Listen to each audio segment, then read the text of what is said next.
Yeah. Para sa lahat ng kabataang naghahanap ng direksyon, makinig ka. Ang kinabukasan mo ay nagsisimula sa desisyong ginagawa mo ngayon. Yeah. Yo.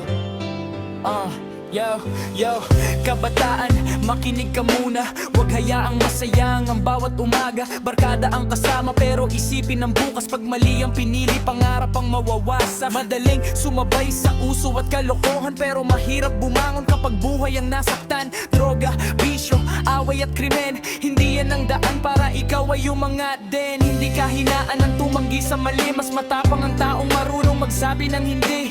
Laging tandaan, ikaw ang may kontrol. Ikaw ang sumusulat ng sarili mong role.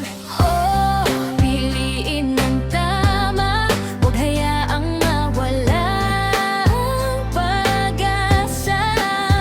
Bangon ka, may bukas pang naghihintay. Ikaw ang ilaw, ikaw ang buhay. Oh, itaas ang pangarap kahit ilang beses ka pang madapat.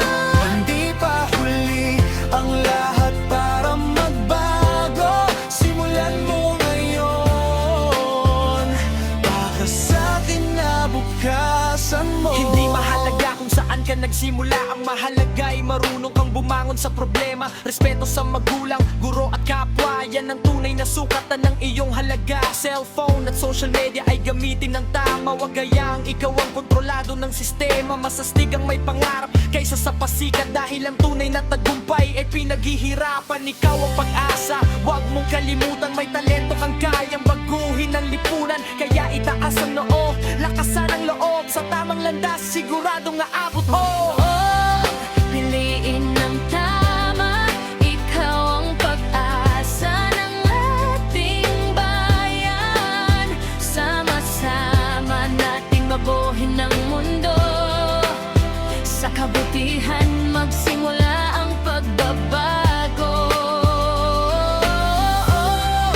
Huwag kang susuko, may liwanag sa dulo ng bawat pagsubok.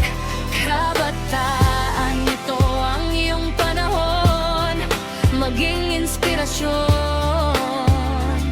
sa bawat henerasyon. Yeah. Ang tunay na lakas ay ang pagpili sa tama. Ang tunay na tagumpay ay ang pagbangon mula sa pagkakamali. Kabataan, nasa kamay mo ang kinabukasan.